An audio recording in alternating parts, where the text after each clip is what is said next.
Hi everyone, welcome back to my channel. It's Eleanor here. This is the Nova Nook.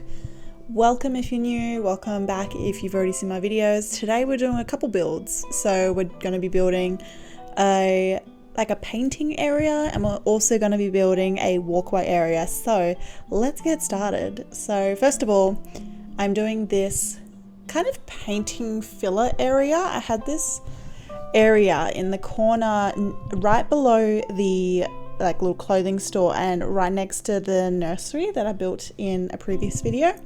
If you haven't seen them, they'll be in the description below. So this little filler area, I felt like it wasn't big enough to put a store, but I wanted to put something interesting. So I decided to do this little kind of like this outdoor area that, you know, some people might be painting at. It's right next to the ocean. You can have some good view. Anything sort of like that. So I've just I put down some pathing. I did the custom pathing that I've been using on this island lately. The code to that is also in the description below. And then I decided to use some of the spooky fencing around here because I really like the kind of the iron, it's a bit of a lighter fencing rather than the stone and iron fencing. I love the spooky fencing and I feel like it goes so well with like a city-esque island. So I decided to put that around, but not completely around, because I wanted to leave some areas to walk through and into the beach as well, just to kind of make it like closed off, but not like really closed off. So it's a public area, so any of the villagers can come in here. So what I decided to do is I bought a few paintings from Red. I put them around. I also grabbed some like aprons and placed them so it's like people that are actually painting in the area. So this one here, I really struggled where to place the scenic painting because I really wanted it in this sort of corner area, but it just would not fit. I tried too many options, it just wouldn't work. So in the end, I put it down here and I closed off that fencing to the left just to keep that nice and enclosed.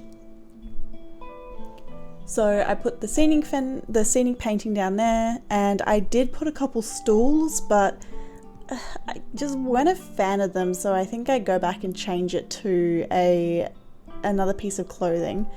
This one here, so I change it to another piece of clothing while accidentally kicking up the paving. I always do that. I got to pick something up and I get rid of the custom design. It's so annoying.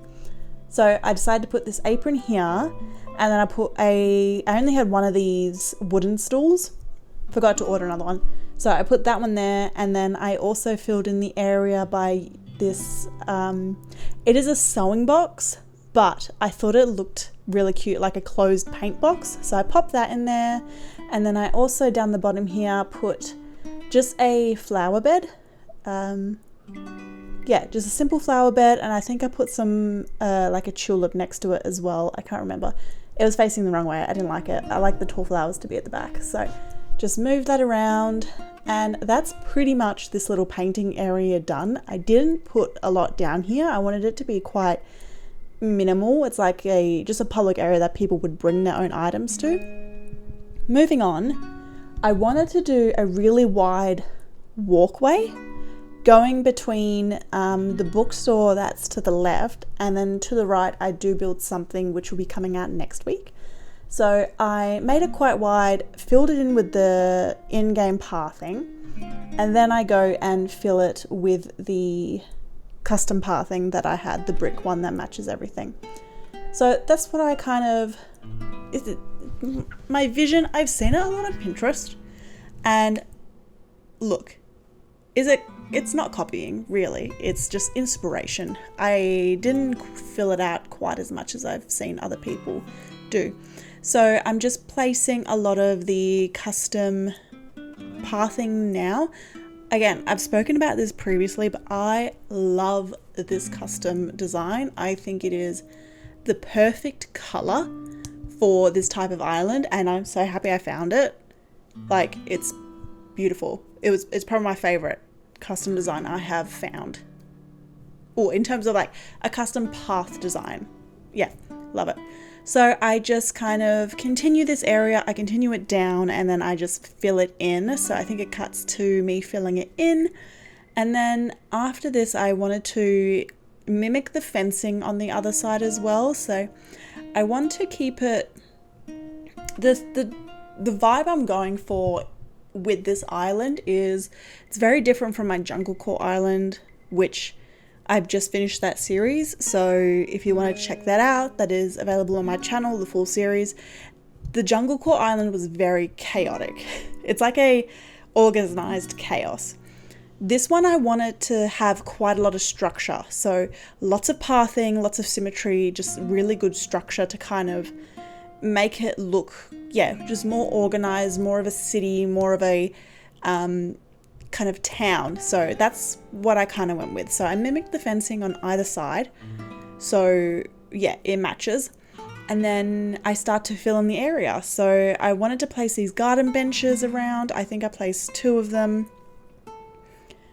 I also had a couple plant partitions, and I was struggling a little bit where to place them because I wish they went like flush up against the fencing, but obviously, you know, it's Animal Crossing, it doesn't do that. So I'm playing around with where to place items. I had some street lamps, I had some benches, and again, having that kind of symmetry without it being like identical was important. So having the lamp poles next to the benches, and I thought, you know, when you're usually sitting at a bench, there's usually a lamp somewhere. So placing the accordion, I thought that could be like a cute little street vendor kind of vibes. Obviously you need a trash can or a bin. This utility pole to the back, I love the utility poles. It's probably one of my, probably not my favorite item, but it's up there in the list because it just adds so much dimension and just character to a city island that, you know, I love it. Also this pile of leaves because I love the movement. So I wanted to add this cruiser bike, kind of like it's coming around the corner, you know, you're going up the path. And then I love using these evergreen ashes in a city island because it feels like I said, it feels like it's got a lot of structure to it. Like they've been purposely planted there, and yeah, I just really like the kind of vibe they give off. Then obviously, you know, you got to have a couple trees. So I put a hardwood tree here, and then I put a hardwood tree on the other side, kind of in the same spot. I try to mimic the same spot, like referencing the other side. I use a mix of hardwood and the cedar trees throughout this island, so I think they look quite nice. Next, we're adding a bridge. So I decided to put a bridge right smack bang in the middle. So when you're at the end of the walkway, it gives a really nice view into how it looks. So, okay, I moved the pile of leaves and I really wanted to put down these scattered papers and they would not go next to the bin. I tried like 4 times just to get them in the spot I wanted, but finally did. Then we time traveled to the next day. The bridge is in place. I just fixed up the pathing around it. I kind of like how the orange and, you know, darker color work. Then I just placed the plant partitions either side of this. They may move in the future. I'm not the biggest fan of where they're placed now, but for now they'll do. And that's the final result. So we've got 2 builds, 2 quick ones in this video, just showing you easy ways to fill up spaces on your island. I absolutely love this walkway. I think it's simple, but it adds a lot of dimension to your island. So thank you so much for watching. I'm so glad you enjoyed, and I'll see you in the next one.